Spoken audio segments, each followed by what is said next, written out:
السلام علیکم۔ الحمد لله إن الحمد لله نحمده ونستعينه ونستغفره ونعوذ بالله من شرور أنفسنا ومن سيئات أعمالنا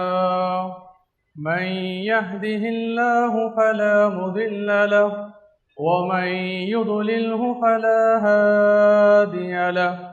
وأشهد أن لا إله إلا الله وحده لا شريك له وأشهد أن محمدا عبده ورسوله اللهم صل على محمد وعلى آل محمد كما صليت على إبراهيم وعلى آل إبراهيم إنك حميد مجيد اللهم بارك على محمد وعلى آل محمد كما باركت على إبراهيم وعلى آل إبراهيم إنك حميد مجيد أما بعد فإن خير الحديث كتاب الله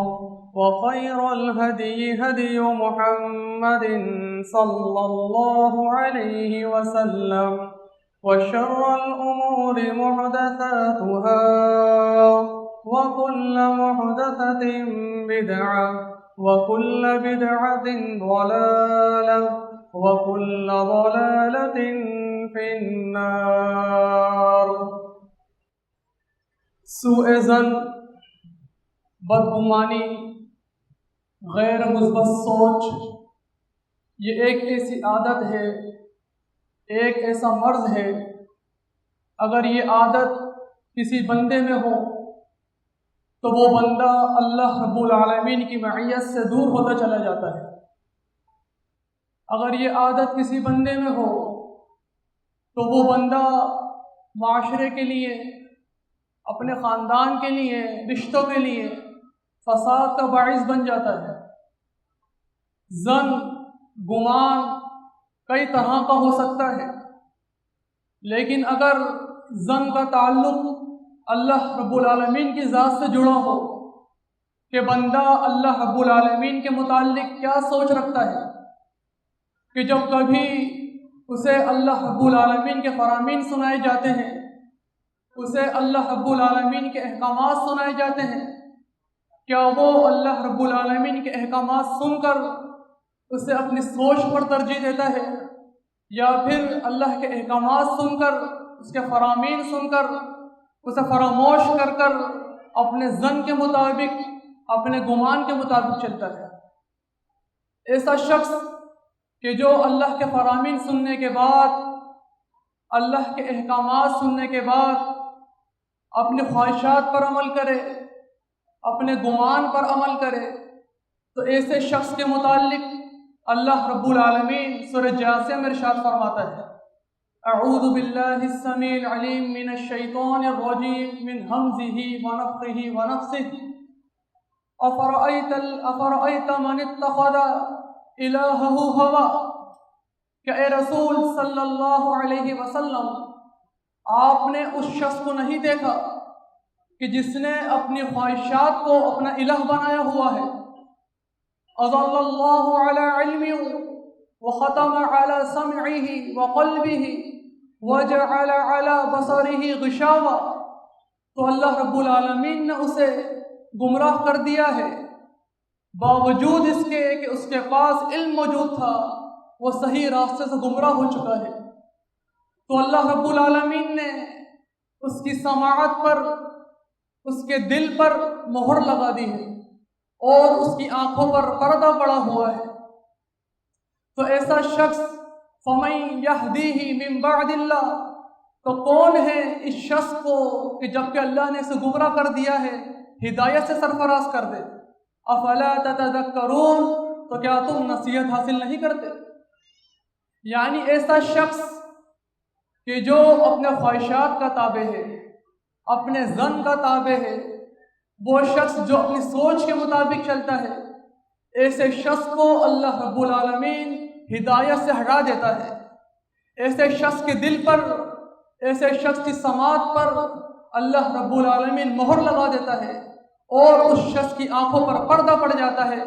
پھر کون ہے جو اس کو، جب اللہ نے اسے گمراہ کر دیا ہے تو کون ہے جو اسے ہدایت دے سکے؟ سورہ یونس میں اللہ رب العالمین ارشاد فرماتا ہے وَمَا يَتَّبِعُ أَكْثَرُهُمْ إِلَّا ظَنًّا، ان میں سے اکثر لوگ ایسے ہیں کہ جو محض اپنے گمان پر چلتے ہیں، اپنی سوچ کے مطابق چلتے ہیں۔ إِنَّ الظَّنَّ لَا يُغْنِي مِنَ الْحَقِّ شَيْئًا، بے شک ان کا جو گمان ہے، ان کا جو سوچ ہے، وہ حق کے مقابلے میں کچھ فائدہ نہیں دے گی۔ ان اللہ علیم بما یفعلون، اور اللہ رب العالمین وہ تمام اعمال سے بخوبی علم رکھتا ہے جو کچھ یہ اعمال کر رہے ہیں۔ اسی سے ملتے جلتے الفاظ اللہ رب العالمین سورہ نجم میں بیان کرتا ہے وما لهم به من علم ان يتبعون الا الظن وان الظن لا يغني من الحق شيئا، جو کچھ علم ان کے پاس ہے وہ انہیں کچھ فائدہ نہیں دے گا،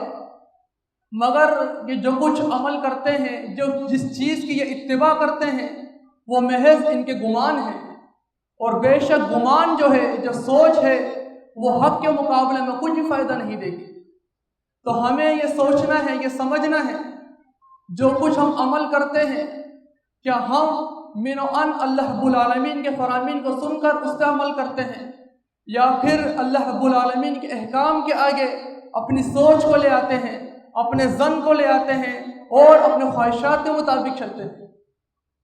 ایسا شخص کہ جو زندگی میں اللہ رب العالمین کے فرامین کو فراموش کر کر اپنے ظن کے مطابق فیصلے کرتا ہے، اپنے ظن کے مطابق چلتا ہے، تو سورہ انشقاق کے اندر اللہ رب العالمین اس شخص کا نقشہ کھینچ رہا ہے کہ قیامت کے دن اس شخص کے ساتھ کیا ہونے والا ہے۔ وَأَمَّا مَنْ أُوتِيَ كِتَابَهُ وَرَاءَ ظَهْرِهِ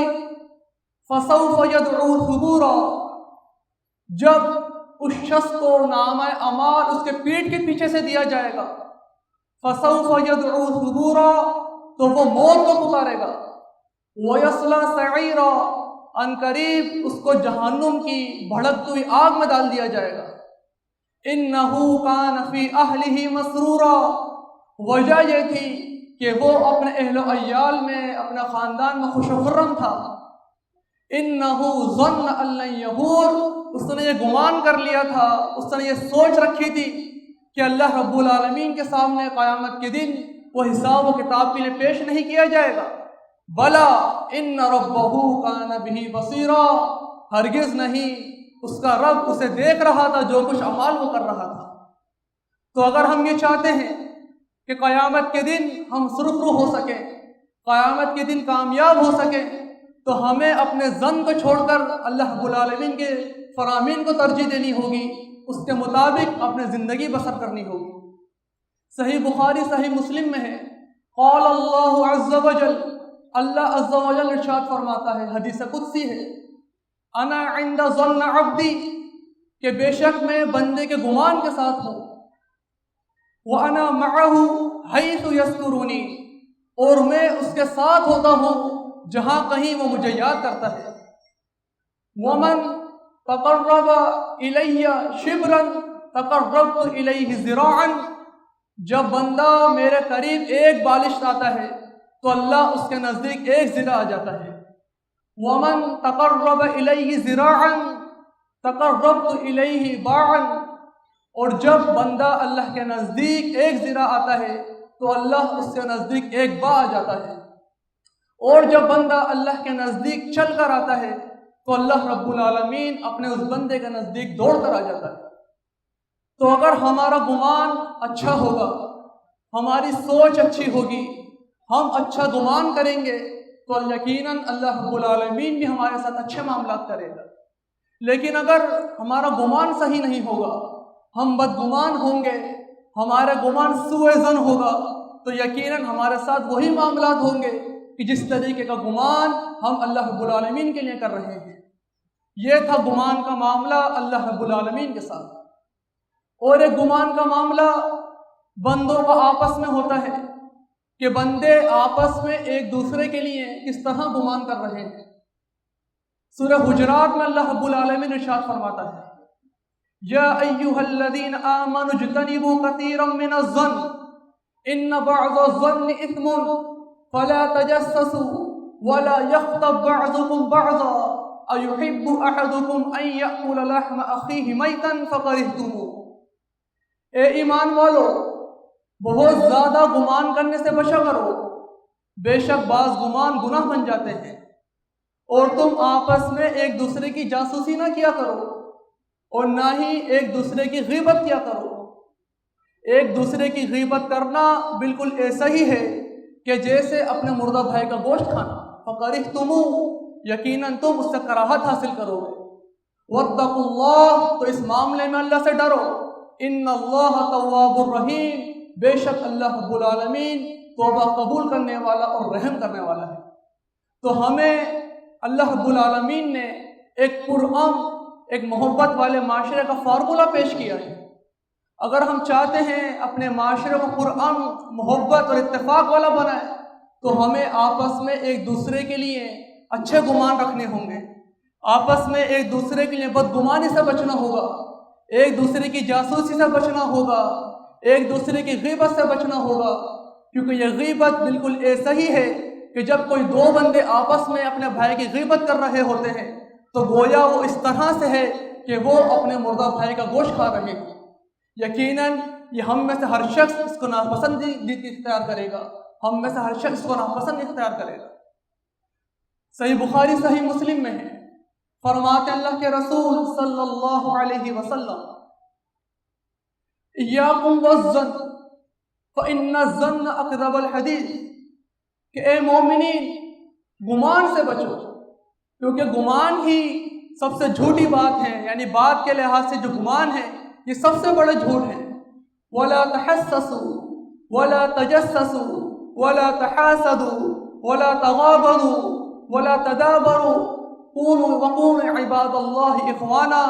اے ایمان والو حسد نہیں کرو، اے ایمان والو کسی کی جاسوسی نہ کیا کرو، کسی کی ٹو میں نہ لگا کرو، کسی کی غیبت نہ کیا کرو، کسی مسلم کو دیکھ کر اس سے منہ نہ پھیرا کرو۔ اے مومنین، اے اللہ کی عبادت کرنے والوں، آپس میں بھائی بھائی بن جاؤ۔ اللہ کے رسول صلی اللہ علیہ وسلم نے بھی ہمیں یہ فارمولہ پیش کر دیا ہے،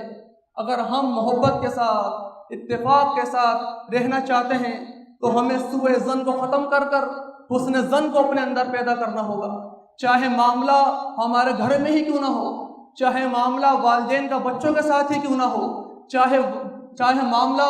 بچوں کا والدین کے ساتھ ہی کیوں نہ ہو، چاہے معاملہ ہمارا آپسی تعلقات کا کیوں نہ ہو، ہمیں ہر معاملے میں اپنے ظن کو خوبصورت رکھنا ہوگا، تاکہ جو ظن ہمارا ہوگا وہی بات ہماری زبان سے ادا ہوگی۔ اگر ظن اچھا ہوگا تو بات بھی ہم اچھی کریں گے، اگر ظن ہمارا سوء ہوگا تو بات بھی خراب کی جائے گی۔ اللہ رب العالمین سے دعا ہے اللہ رب العالمین ہمیں صحیح طور پر دین اسلام کو سمجھنے کی، اس پر عمل کرنے کی توفیق عطا فرمائے۔ آمین۔ وأقول قولي هذا أستغفر الله لي ولكم۔